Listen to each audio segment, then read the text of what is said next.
Баршаңызға қайырлы күн достар. Бүгін өте дәмді болып шығатын және оңай жолмен жасалынатын етті бәліш дайындаймыз.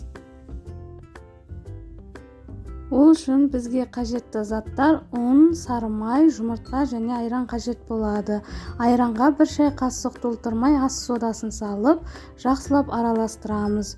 Бөлме температурасындағы сары майды ұнмен біріктіріп араластырамыз. Міне айранымыз көлемі 2 есе үлкейіп, көпіршік пайда болады. Енді ұндың ортасын ашып, айранымызды құямыз. Жұмыртқаны ағы мен сарысынан ажыратып, сарысын бәліштің бетіне жаққанға алып қоямыз. Дәміне қарай тұз салып, араластырып, қамыр илейміз. Қамырды илеп болдық. Енді оны пакетімізге орап 5-7 минутқа тындыруға қоямыз. Тынып болғаннан соң қамырды үлкен және кіші 2 бөліктерге бөліп аламыз. Қамырды жақсылап ысып, пакетімізге қайтадан салып, тоңазытқышқа 1 сағатқа қоямыз.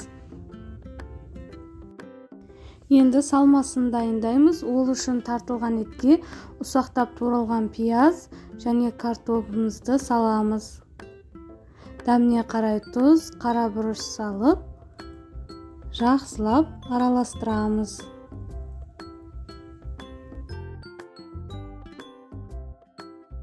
Салмасын дайындап болдық.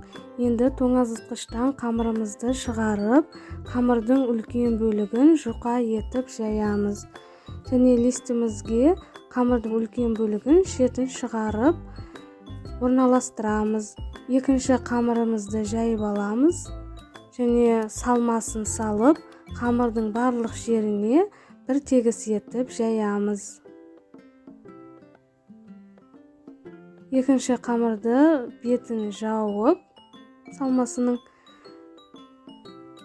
жандарын біріктіріп өріп шығамыз. Және жұмыртқа сарысын жағып, ортасын тесеміз, қамырымыз ісініп кетпеу үшін және ауа шығуы үшін. Бетіне әдемілік үшін күнжіт себеміз. 180-190 градуста 35-40 минут шамасында пісіріп аламыз. Бәлішіміз дайын болып шықты. Сіздерге де жасап көруге кеңес етемін. Өте дәмді болып шығады. Видеоны соңына дейін қараған болсаңыз, лайк басып, комментария қалдырып және каналды қолдап тіркеліп кетуді ұмытпаңыз.